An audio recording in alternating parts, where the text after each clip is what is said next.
नमस्कार, स्वागत है आपका अजीत अंजुम जी के प्लेटफॉर्म पर। मैं हूं नीलू व्यास। अगर आप जेल में रहते हैं, तो जेल में रहने का मतलब क्या होता है?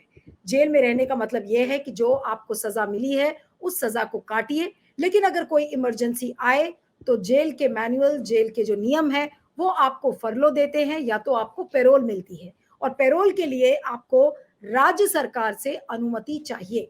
लेकिन पैरोल और फरलो का बेजा इस्तेमाल जो रसूख वाले लोग हैं, जिनके पास अथाह पैसा है, जिनके पास पॉलिटिकल कनेक्शन है, वो लोग पैरोल और फरलो का बेजा इस्तेमाल करते हैं। और इसका जीता जागता एग्जाम्पल है डेरा सच्चा सौदा का जो प्रमुख है, गुरमीत राम रहीम सिंह। इस समय रोहतक की सुनारिया जेल में वो कैद है। उनको 20 साल की सजा हुई थी हत्या और यौन शोषण के मामले में।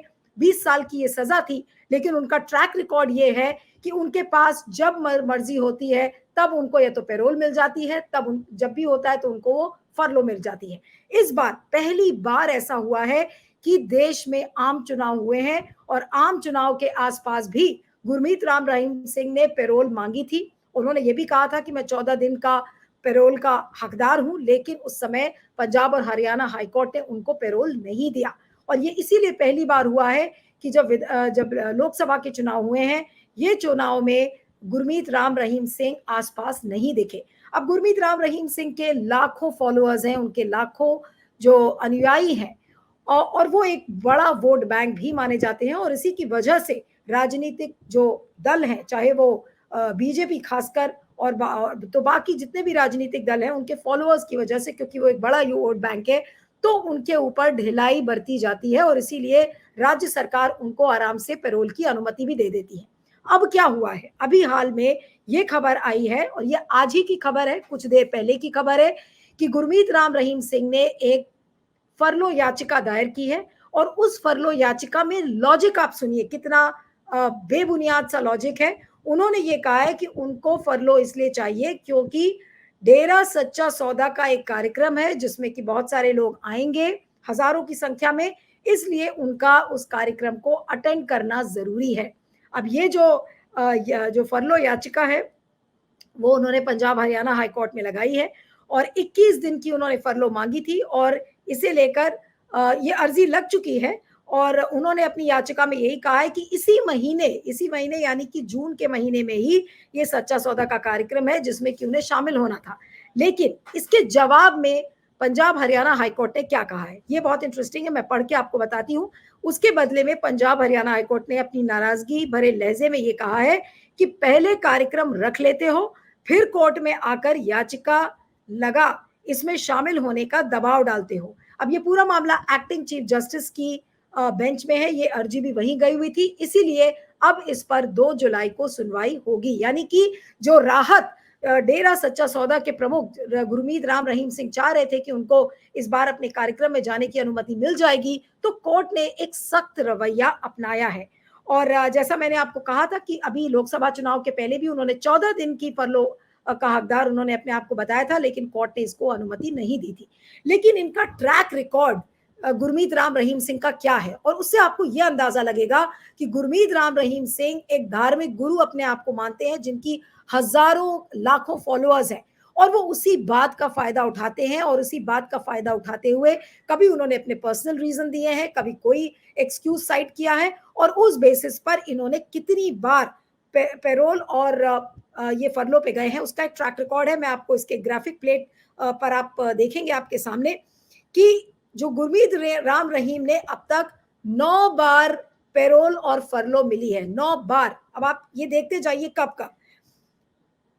पहली बार इनको 24 अक्टूबर 2020 को एक दिन की पैरोल मिली थी। उन्होंने कहा था कि उनकी मां बीमार है, इसलिए वो उनको मिलने के लिए गए हैं।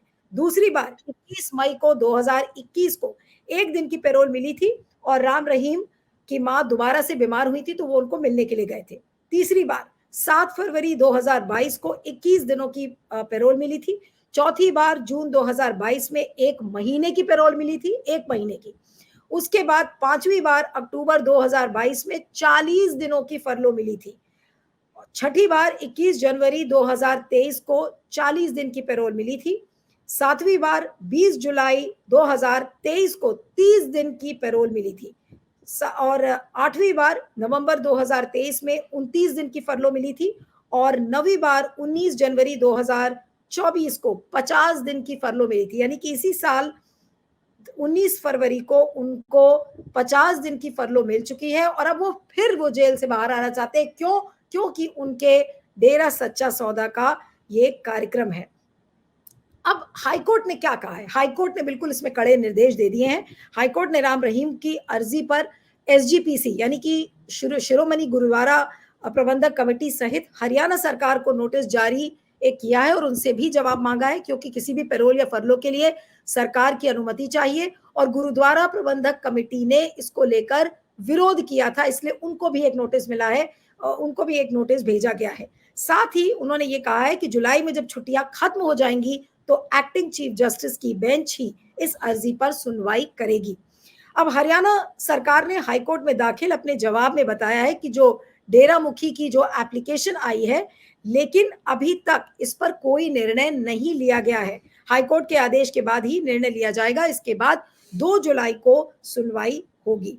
अब आपको मैंने पहले ही बताया कि एक हत्या, यौन शोषण के मामले में रोहतक की सुनारिया जेल में ये कैद है। इनको बार-बार विधानसभा से लेके पंचायत चुनाव तक गुरमीत राम रहीम सिंह को देखा गया है कि काफी एक्टिव रहे हैं। लेकिन इस बार जो कोर्ट का जो रवैया है, उसने कोर्ट ने एक सख्त रवैया अपनाया है, खासकर तब जबकि इसको लेकर विरोध हुआ और विरोध इसलिए हुआ, विरोध होना जायज भी है कि गुरमीत राम रहीम सिंह को स्पेशल ट्रीटमेंट सरकार क्यों दे रही है। क्योंकि पेरोल का कॉन्सेप्ट क्या है? पेरोल का कॉन्सेप्ट ये है और पेरोल एक सोशल रिहैबिलिटेशन माना जाता है। कैदियों को सुधार का मौका दिया जाता है कि भाई अगर आपसे कोई गलती हो गई है तो ठीक है, हम आपको सुधार का एक मौका देंगे। लेकिन सुधार के उस मौके को अगर आप राजनीतिक इस्तेमाल आप करेंगे तो कोई भी विरोध जाहिर करेगा और गुरमीत राम रहीम सिंह का ट्रैक रिकॉर्ड मैंने ऑलरेडी आपको बता दिया और इसीलिए उनके पेरोल या फरलों पर लगातार विरोध के सुर सुनाई पड़े हैं। अब इससे होता क्या है? जो पेरोल और फरलो जो दी जाती है वो कोई भी सरकार, राज्य की सरकार अपने नियम के हिसाब से अलग-अलग पेरोल और फरलो को, हर राज्य सरकार के नियम अलग है, लेकिन जो 2 रूल्स जो पेरोल और फरलो को गाइड करते हैं वो है प्रिजनर एक्ट 1984 और दूसरा है प्रिजन एक्ट 1984 और प्रिजनर एक्ट 1900। ये 2 ऐसे कानून हैं जिसके तहत फरलो और पेरोल का उसमें प्रोविजन है। लेकिन इससे होता क्या है कि जो बाकी कैदी हैं उनको लगता है कि भाई सब कोई इतने रसूख वाले नहीं है, सबके पास इतना पैसा नहीं है कि बार-बार वो अर्जी लगाएं कोर्ट में और उनको पेरोल मिल जाए।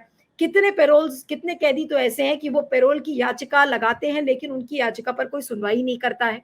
अब कोर्ट्स की ये जिम्मेदारी बनती है ऐसे में कि वो राज्य सरकार से पूछे कि अगर गुरमीत राम रहीम सिंह को बार-बार इस तरीके से पेरोल दी जाती है तो राज्य सरकारों के पास, ये केवल हरियाणा और पंजाब हाईकोर्ट का मामला नहीं है, ये सभी राज्यों का है जहां पर कितने कैदियों ने पेरोल या फरलो की अर्जी लगाई होगी लेकिन उनकी सुनवाई नहीं हुई, वो लंबित पड़ी हुई हैं। लेकिन गुरमीत राम रहीम सिंह, क्योंकि जिनके हजारों के फॉलोअर्स हैं, लाखों के, और एक पॉलिटिकल वोट बैंक को वो केटर करते हैं, इसलिए राजनीतिक दल उन पर ढिलाई बरतते हैं और उनको आराम से फरलो मिल जाती है, कभी 1 महीने की, कभी 50 दिन की, कभी 2 महीने की।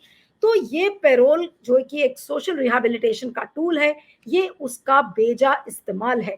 और एक और है, आप कितना अन्याय बाकी कैदियों के साथ भी कर रहे हैं, क्योंकि एक एक्सेप्शन आप गुरमीत राम रहीम सिंह के साथ बनाते हैं, लेकिन आप दूसरे कैदियों के साथ वही सरकार, वही कोर्ट्स कितना अन्याय कर रहे हैं, ये उसका जीता जागता एग्जाम्पल है। अब गुरमीत राम रहीम सिंह का इस्तेमाल पॉलिटिकल पार्टीज कैंपेनिंग के लिए करती हैं, चाहे वो विधानसभा का चुनाव हो, चाहे फिर पंचायत का चुनाव हो। अभी लोकसभा के चुनाव में भी चाहती थी पार्टीज की वो आकर कैंपेन करे, वो तो बात दूसरी है कि कोर्ट्स ने इसकी इजाजत नहीं दी। लेकिन पेरोल का बेजा इस्तेमाल कोई भी पार्टी किसी भी चुनाव के समय कर सकती है और इसका जीता जागता एग्जाम्पल मैं आपको बताना चाहती हूँ कि अभी हाल के लोकसभा के चुनाव में आपने देखा था कि एक्टर टर्न जो पॉलिटिशियन टर्न गैंगस्टर, जो गैंगस्टर टर्न पॉलिटिशियन थे, अनंत सिंह, जो कि 4 बार एमएलए रह चुके हैं मकामा से, उनको भी पेरोल मिली थी। मुंगेर में 13 मई को चुनाव था लोकसभा का और 5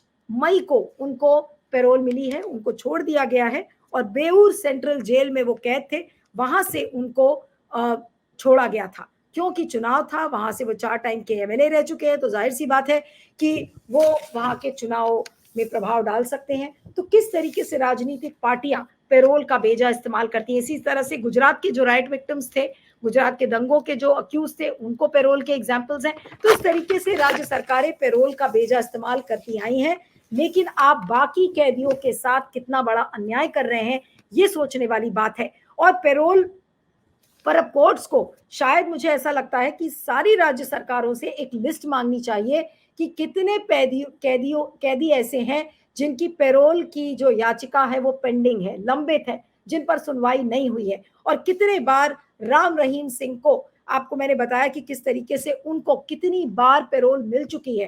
तो ये बाकी कैदियों के साथ अन्याय है। और अब मुझे ऐसा लगता है कि जो ये कानून बने हुए हैं, जो गाइडलाइंस हैं, सभी राज्य सरकारों को ये तय करना पड़ेगा, क्योंकि इस तरह से रसूख वाले व्यक्ति या जिनका पॉलिटिकल है या जो किसी एक पॉलिटिकल वोट बैंक को केटर करते हैं, वो एक कारण नहीं बन सकता पेरोल देने का गुरमीत राम रहीम सिंह को। और आप एक ऐसे व्यक्ति को दे रहे हैं, और अभी जो याचिका आई है उसका जो आधार है वो तो बहुत ही बेबुनियाद है कि उनको डेरा सच्चा सौदा का कार्यक्रम करना है, इसलिए उनको फरलो दी जाए, इसलिए उनको छूट दी जाए। तो ये कहाँ तक वाजिब है, इस पर भी कोर्ट को विचार करना पड़ेगा। 2 जुलाई को इसमें सुनवाई है, लेकिन पेरोल का किस तरीके से बेजा इस्तेमाल राजनीतिक पार्टीज और खुद कैदी करते हैं, अगर वो पॉलिटिकली कनेक्टेड है, ये इसका जीता जागता एग्जाम्पल है। क्यों ना कितने भी खूंखार एग्जाम्पल्स हों आपके सामने, लेकिन कितने लोग ऐसे हैं जिन्होंने पेरोल का बेजा इस्तेमाल किया है। उनके कुछ नाम है, मैं आपको बता देती हूँ।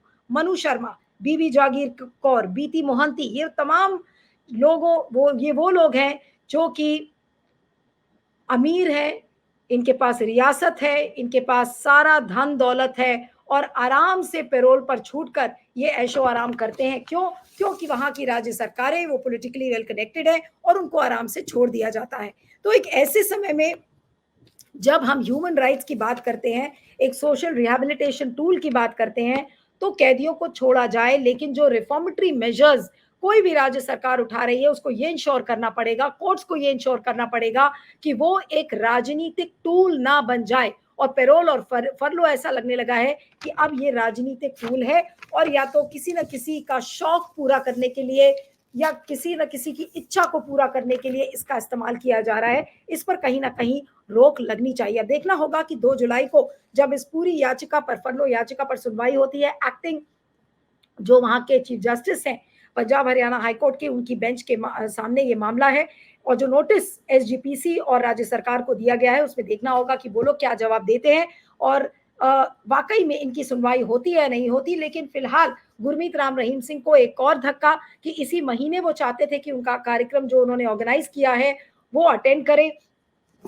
तो उसको लेकर कोर्ट ने मना कर दिया है। लेकिन जो कोर्ट ने बात कही कि आप पहले कार्यक्रम फिक्स कर लेते हैं और फिर आप याचिका डालते हैं दबाव बनाने के लिए, ये एक बड़ी बात है। और ये कोर्ट्स का एक अप्रोच, एक सख्त अप्रोच भी इससे दिखता है कि कोर्ट्स पेरोल और फरलो को इतना लाइटली नहीं लेंगी, उसको गंभीरता से उसको टैकल करेंगी। और उनको भी समझ में आ रहा है कि कहीं ना कहीं डेरा सच्चा सौदा का कार्यक्रम करने के लिए उनको फरलो या पेरोल नहीं मिल सकती। ये एक आज के रुख का जो कोर्ट ने ये जो रुख अपनाया है, और ये कहा है कि इस पर 2 जुलाई को ही सुनवाई होगी, इससे कोर्ट का एक सख्त रवैया नजर आता है। आप बने रहिएगा और फीडबैक के आपका इंतजार रहेगा। Thank you so much.